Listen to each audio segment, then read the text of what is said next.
Hello, everyone, and welcome to the narrative writing class associated with the narrative writing and performance statement writing for EPBs, OPBs, and 1206s. I'm Larry McCoy. I'm the Learning Development Superintendent here at the Air National Guard Training and Education Center, and I would like to share that this information comes directly from DAFI 362406 and the ALQ writing guide that was produced by AFPC earlier in the year. So the idea behind narrative writing, many years ago, we actually wrote in a narrative type of format, and the Air Force switched to a bullet type of format many years ago, and it's been that way for probably 20 or 30 years, and finally they have gone back to the narrative writing type of format for performance statements at 1206s and for addition to decorations. So the whole idea behind this is the idea that we as supervisors and leaders in the Air Force and in all services need to understand that we need to capture the accomplishments of our airmen and how to effectively and efficiently do that. And the Air Force has determined that narrative writing would be the best way of doing that and writing performance statements. So what it comes down to is airman leadership qualities. This is a total change of mindset in the Air Force right now about airman leadership qualities and the things that the airmen are actually being graded on for the accomplishments and the enhancement of their careers. So it's a straightforward philosophy. Basically, what we're going to do is we're going to take the airman leadership qualities and we're going to grade individuals based on the fact of what they do, their rank, what they know, and their levels of responsibility. And we're going to fall back into what we know and what we value, which is our core values, which is a total change in culture of what we are used to at this time with the bullet statements. Very honestly, for many years, we have lost our way in the Air Force because we worried more about what acronyms to use, what abbreviations to use, how do I make the bullet fit into one line, the white space at the end, I have to fill 2 spaces of white space. So we lost our way in the fact that of what we were actually writing for. We're writing for the accomplishments of our airmen and how to promote our airmen. So we're going back to what we know and what we are actually here for, which is the Air Force core values. And this is a total change in culture. So the idea behind of just writing a bullet statement for the purpose of writing a report, we're actually worrying about and thinking about the enhancement of our airmen, what their accomplishments are, and how they can improve themselves to be mission essential personnel. So as you can see with the evaluation transformation, there are 4 foundational changes that basically drives this. The first one is competency-based assessments. So we're going to evaluate behaviors and outcomes that's going to provide more of an accurate, holistic performance assessment of what the airman knows and what they do. And we're going to do this through the airman leadership qualities. We're going to show performance characteristics that we want to define, develop, and synthesize and measure the accomplishments of our airmen based on those. And we're going to do those through the performance statements. This is going to be a narrative style of writing, plain language English, and to describe the performance so we can efficiently and effectively improve the ability to understand the performance of our airmen. And this is going to create a synergy across the Air Force. So we are looking to develop mission-focused airmen to reinforce the positive behaviors and work towards making them better people and more mission-oriented. The impact to airmen, as you can see, clearly defines what the Air Force values are for, the 3 Air Force values. So we're going to get back to that, and that is going to be the core of what we do. It's also going to enable clear and equitable understanding of performance. So in the past, we rated a security forcesman against a security forcesman. But the idea behind that is if you have a technical sergeant and an airman first class, they really can't be compared due to the simple fact that the tech sergeant has more knowledge, has higher rank, and higher responsibility than the airman first class. So therefore, we will be rating individuals based on the fact of their rank, their position, their AFSC, and their duties and the responsibilities. So they'll be rated against the core values and the ALQs versus against each other in a career field. This also will help for meaningful, accessible, and actionable feedback for the airmen. So one of the things that we're going to do is we're going to rate the airmen based on proficiency values. And inside of that, we will give the airmen an idea of where they are, what their accomplishments are, and where they need to be. And we're going to measure this performance against the core values. This in turn is going to develop behavioral skills and growth of the airmen and make them a better mission-oriented airman. So this is the chart that was first put out by AFPC about a year ago. And the reason why I like to show this chart is because after the Master Sergeants, EPRs or EPPs, close on 30 September, this sequence of events will be closed. So the entire system has now switched over to the EPB OPB system. So just some definitions, the competency-based assessment. So the values, the competencies of what they know and what they can do based on their performance. How well can they do what they do? And we're going to use evaluations to demonstrate that performance in alignment with the Air Force values. In turn, we're going to create action order airmen. So the whole success of the Air Force is dependent upon the skills and the behaviors of our airmen and how they complete a more mission-oriented task. And they are working towards those tasks.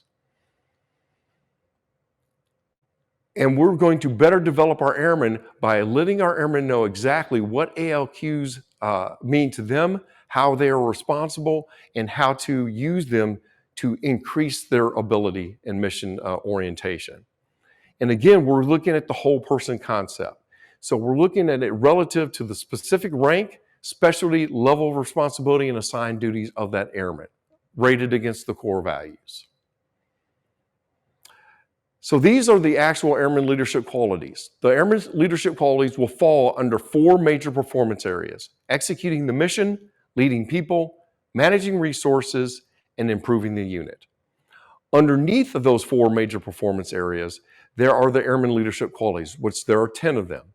And you can see in each one on this slide, you can see that it breaks down exactly what each one of the major performance areas is looking for. So for example, the executing the mission.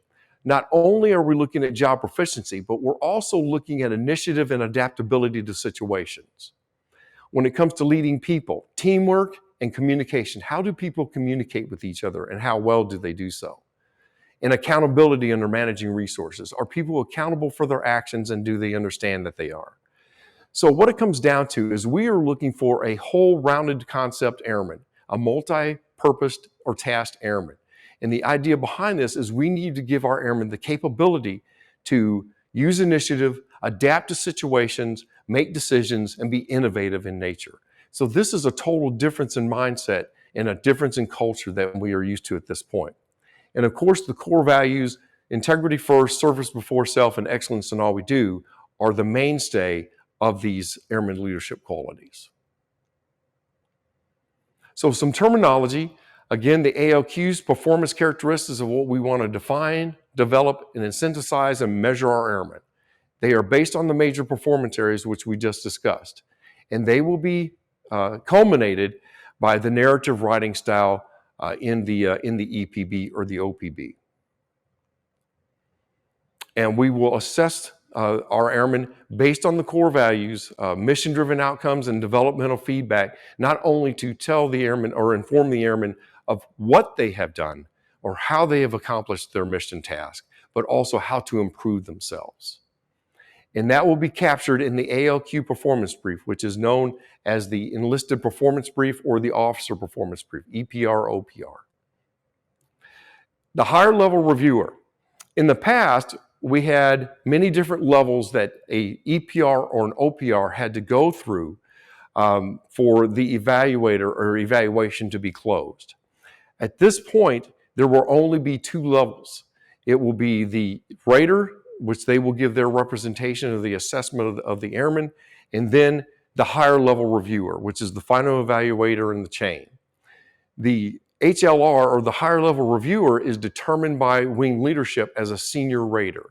So depending on your unit and depending on where you're at, that higher level reviewer may be different from place to place. It may not necessarily be the rater's rater.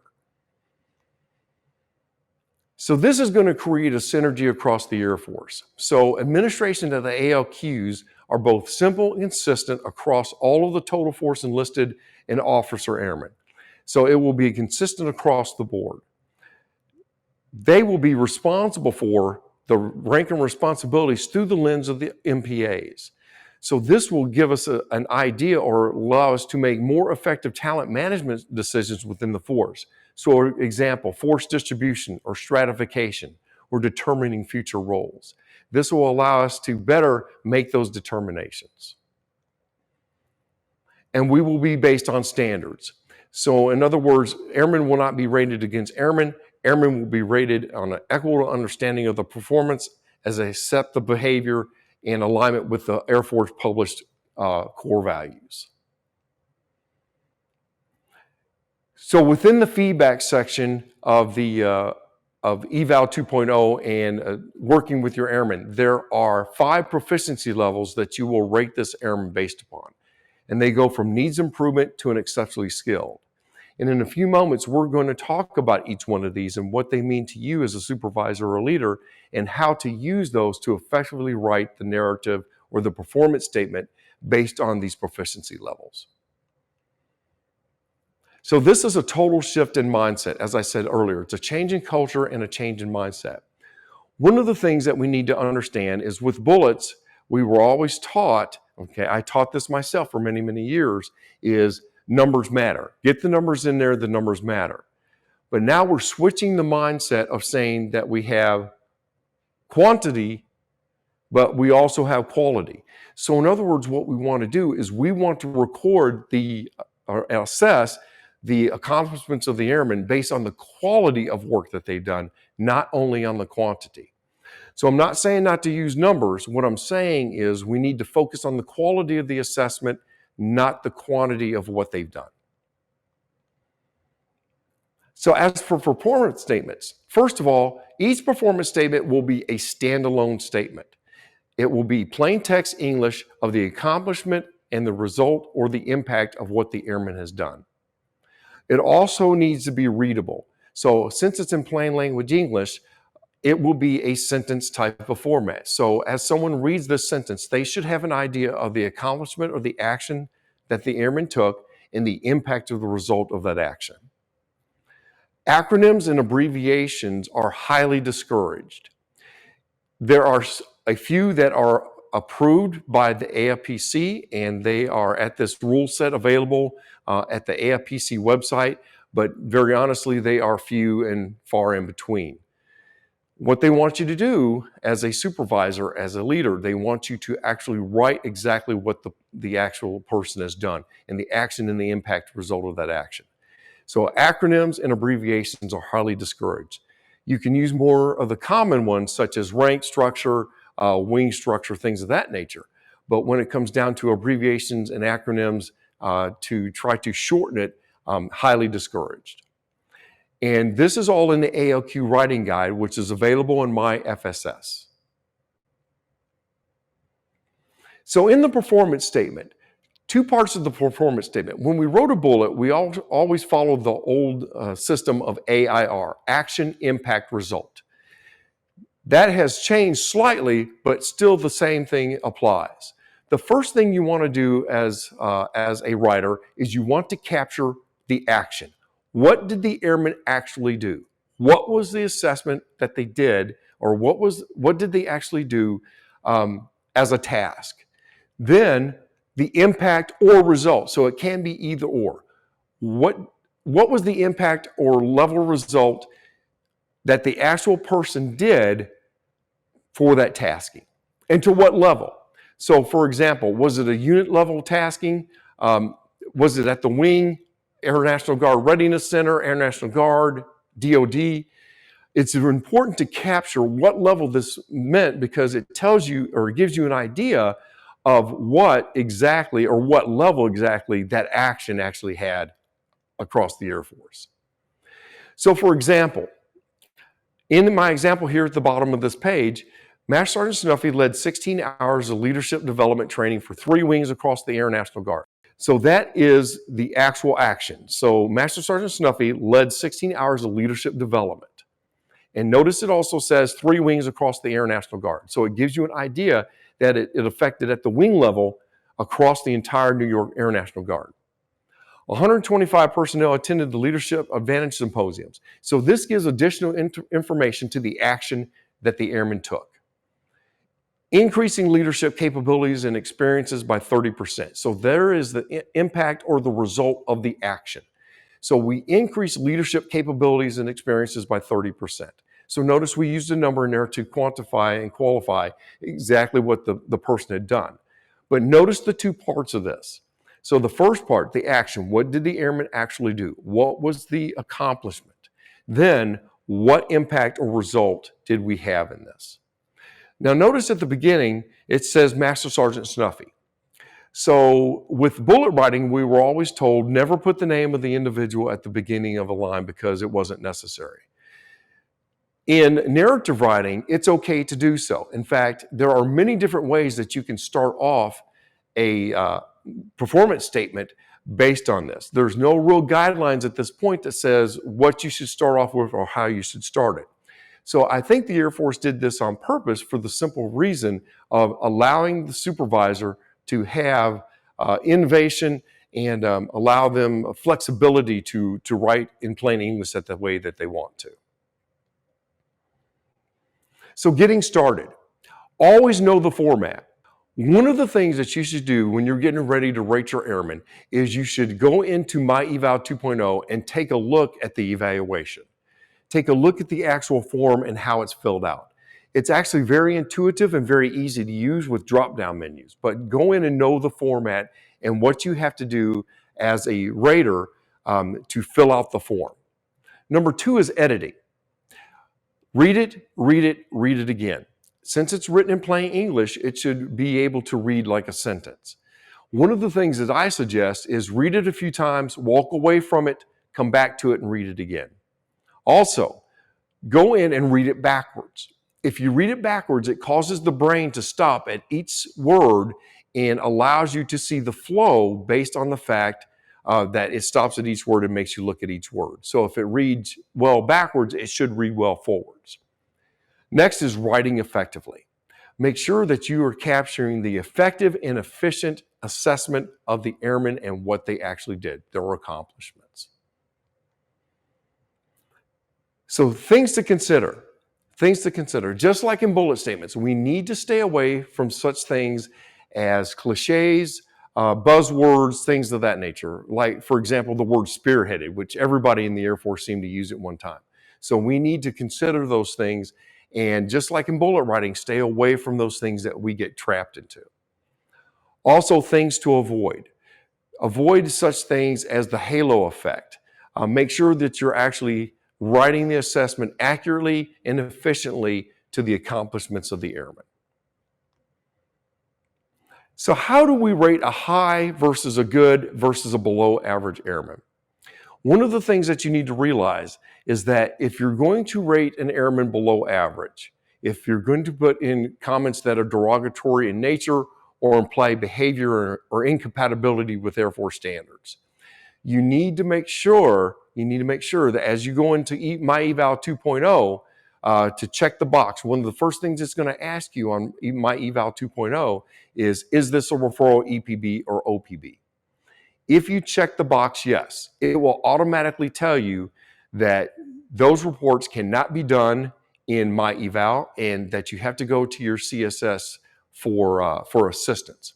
And the reason why that is there are specific ways that you have to write comments in that nature that are based upon the DAFI 362406. So sample performance statements at all levels. So we talked about the proficiency levels earlier. So let's see how they fit in between the rating of a person on their feedback in one of these proficiency levels versus how you would write a narrative statement or performance statement based on that assessment. So in this one, it's needs improvement. Needs further growth to enhance understanding or performance. So in this performance statement, Master Sergeant Bailey learned a primary care team member tested COVID positive, and after being prompted, notified her flight commander at morning huddle while waiting for direction for future actions to take. So in this particular case, we're talking about a master sergeant. So high rank, high responsibility, things of that nature. So Master Sergeant Bailey, after she learned that the person tested positive, had to be prompted to actually go to her flight commander and tell him that it had occurred.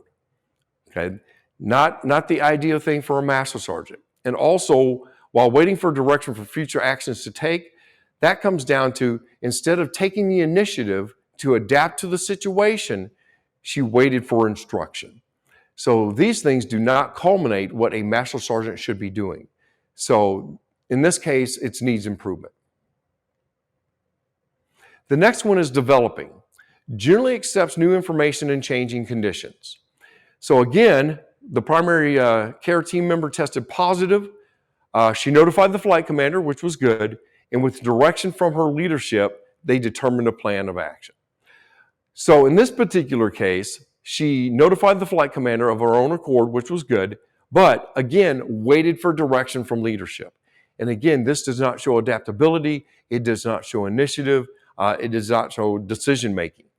So this is developing in nature. The next one is proficient. Adjust to change or ambiguity with composure to meet mission objectives.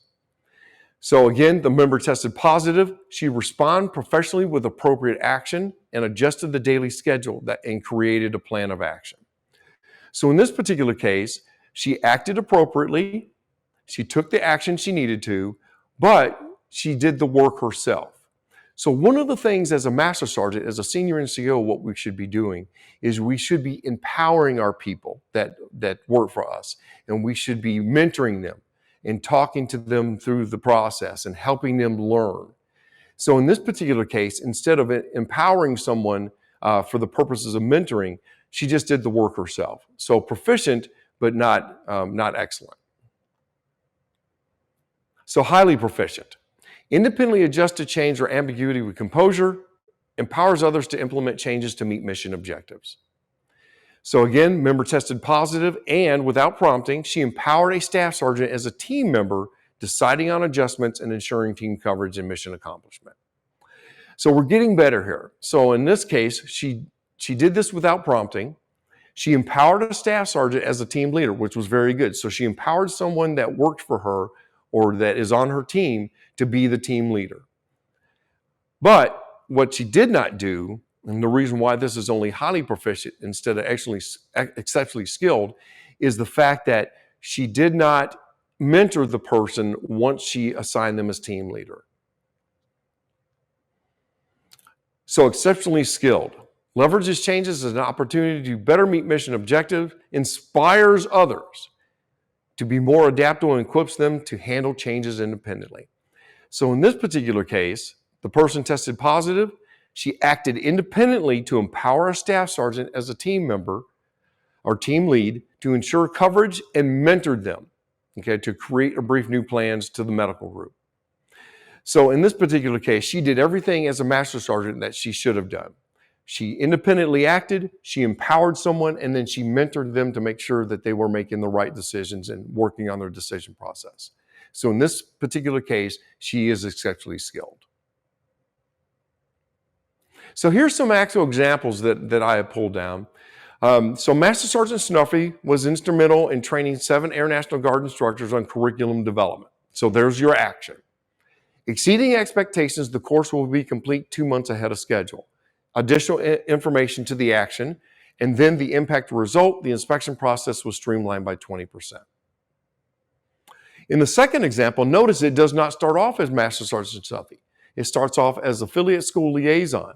So again, as I said earlier, there are many different ways that you can start this. And I think they did this on purpose to give supervisors and give leadership flexibility to write these effectively. So it talks about developing a 95-item checklist, which was the action. Additional information in there, certified 5 instructors, 10,000 hours. Then the impact, ensured CCAF, Southern Association of Colleges accreditation for 5 years. And notice CCAF is abbreviated, or it is an acronym, but again, it is a common use acronym, so it is acceptable. The last one falls more in lines of something that you would write on a 1206 for someone. A member of the deacon board of his church. Notice again, flexibility on how you start the actual performance statement. Plan 3 events for an orphanage, okay, what they bought, and then the impact or the result, producing clean water for 50 children. So there are many different ways that you can actually go in and you can develop these performance statements based on the situation and based on your writing style. So as for the form, so when you go into MyEval 2.0, the form will be available and everything's a drop-down menu. So there are 3 portions to the form itself. And this particular form that you see here are for Chief Master Sergeants, but most of the forms look exactly the same. The first one is the Rater's Assessment. The Rater's Assessment is based on the 4 major performance areas, which they are listed in there. And you have 350 characters per box, and we'll talk about that more in a moment. Then we have the Rater's Mandatory Comments module, if applicable, and we'll talk about who and what makes it applicable. And then the last part is the higher level reviewer assessment. And this is basically for the purposes of future roles, stratification, concurrence or non-concurrence, final thoughts, things of that nature.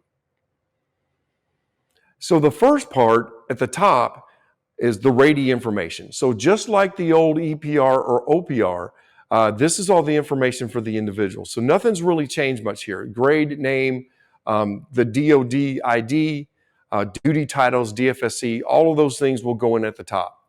Now what happens here is MyEval 2.0 will automatically fill this in, drawing from their file. So one of the things that I employ you to do is to go in and make sure that this information is correct. The second part of this is the Rater's Assessment. And the Rater's Assessment, again, is based on the 4 major performance areas. So for each one of these 4 blocks, you will go in and you will actually write or place narrative statements or performance statements in there based on the 4 major performance areas. Now, again, as I said earlier, you only have 350 characters per box. So in the example here, it says that you may or typically get 2 to 3 performance statements. Most of the statements that you're going to write are probably going to be 2 lines. To be very honest, you're probably not going to get more than 2 narrative or 2 performance statements per box in there. So when you go to rate this individual, you need to make sure that you pick the best things that they have done over the past 1 or 2 years based on their status and place in these blocks, because you only have 350 characters per box. Then below that is the rater's identification data, so rank, name, organization, just like the old EPR, OPR, and then a place for their signature. Next is the mandatory comments box. One of the things that MyEval 2.0 is going to do is it's going to ask you if the person is a military privatized housing or if they have oversight. Usually this is reserved for command chiefs, group level SELs, SES, or SELs for CE, things of that nature. So probably most of the time you're not going to fill this out. What will happen is MyEval is going to ask you if the person has oversight on military privatized housing. If the answer is no, you'll move on. The next one is the voting assistance officer. It will do the same thing. So if the person is a voting assistance officer or a military privatized housing oversight person, there has to be a mandatory statement that's put in there that talks about how they accomplish that position. Again, MyEval 2.0 is going to ask you if they are a military privatized housing or have oversight, or if they are a voting assistance officer. If you answer no to both of those, this particular box will gray out and will not have any impact on the rest of the OPB or EPB. So then we have the higher level reviewer assessment. This is for the HLR, or the next person up the chain, that actually has the senior rater endorsement from leadership of a unit. And as I said earlier, it may or may not be the next person in line or the rater's rater. It's depending on the unit and what the unit actually says that, or who they say will be the HLR. So some of the things that the HLR will fill out on the form. First of all, higher responsibility. So this determines the next level of responsibility, and it goes from ready now to do not retain. And they will make that determination or that selection. Also, future roles. Just like the EPB or the EPR or the OPR, you will select 3 future roles for that individual.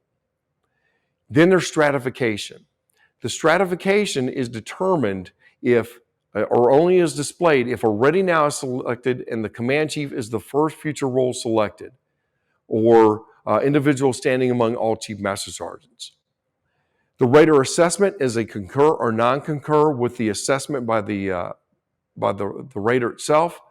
And then the HLR performance statement, which is basically an overall assessment. So the last chance, just like a senior rater's endorsement at the end. The thing about this is there's only 250 characters that are available in the HLR performance statement.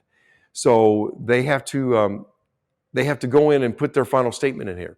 If it's not used, this section not used has to be put in there as a mandatory entry. Next is the HLR performance information or identification data, just like the old EPR, OPR, all the information for that individual to include their name, rank, branch of service, unit, so on and so forth, and then their signature. Now, one of the things you're going to do as a supervisor in MyEval 2.0 is you're going to create a final feedback.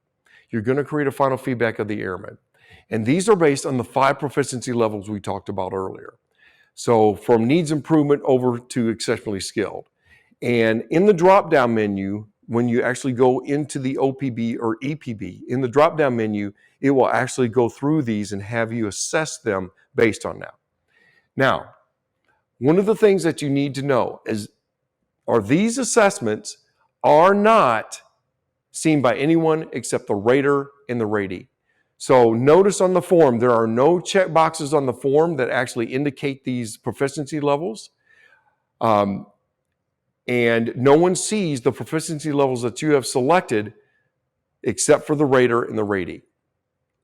Now, the whole idea behind this is, as a rater, if you write to the level of proficiency that the person has accomplished, the person reading the actual narrative or performance statement should understand the level at which they are at based on the proficiency levels. So again, as the examples I showed you, so did they show initiative? Did they show adaptability? All those things, the ALQs dictate what the proficiency level rating is, and the rater should be writing to that effect. So some of the questions from the field that we have received. So one of the questions was, can abbreviations and acronyms be used in the narrative? And are there any limits? So as I said earlier, the use of acronyms and abbreviations are highly discouraged. There is a list of approved acronyms on the AFPC website under Career Management section.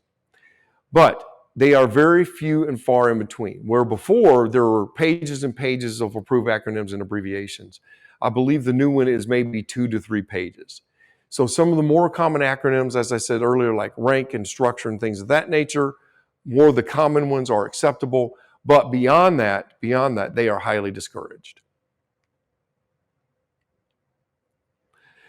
So the next question was, does being a voting assistance program manager open up another statement block? Yes, in MyEval 2.0, it's going to ask if the member is a voting assistance officer. If the rater answers yes, it will open up that mandatory block for mandatory comments to the success of the program. When will the updated AFI roll out? DAFI 342406 was updated and published as of 4 August 23. So that is the most updated AFI that is available, which it does encompass the new writing format, the narrative, and the performance statement writing format.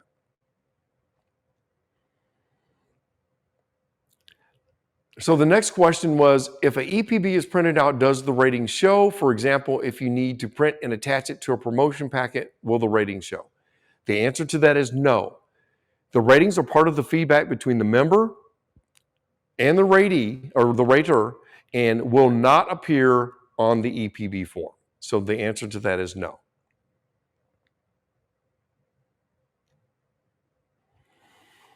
So what if your EPB is not in MyEval? What are these folks supposed to do? One of the things that we've noticed in MyEval is that it's kind of slower. It's taking its time to actually populate the EPBs or the request for EPBs inside of it.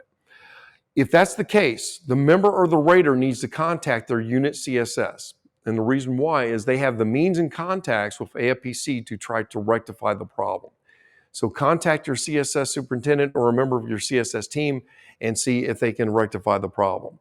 One of the things that we've noticed recently is that the actual feedback ratings, the proficiency level ratings, are not showing up. So one of the things we've done is we've gotten with our CSS to see if they can rectify that problem, because that is part of the process, and the EPB or OPB will not close out until you fill those out. So one of the things you need to remember when it comes down to it, ladies and gentlemen, what you need to remember is that the ALQs are the driving force behind this. We are going to create an adaptable airman that shows initiative and has decision-making abilities. The ALQs are going to be the background or the foundation of that. So what each supervisor needs to do is they need to go in and take a look at the ALQs for each one of their airmen that they supervise. And they need to determine what the proficiency level is and what each ALQ means to that particular airman. Once that is determined, the supervisor needs to sit down with that airman and show exactly what ALQs are, which ones pertain to them, which should be all, and how it pertains to them, what their proficiency level looks like. And that's going to allow the airmen to actually generate their own examples of their performance and how to enhance their performance down the road. And it will allow them to give or discuss specific examples to what they can do for the duty center, what it means to them, and what it means for their level of responsibility. So in summary, the writing is a permanent record of that airman's progress, what they've done, and how they need to progress to the next level. It's also a reflection of you, your writing ability, your service, and your career. So please take the time, write effectively and efficiently for that person, edit and revise, and work to produce the best product possible.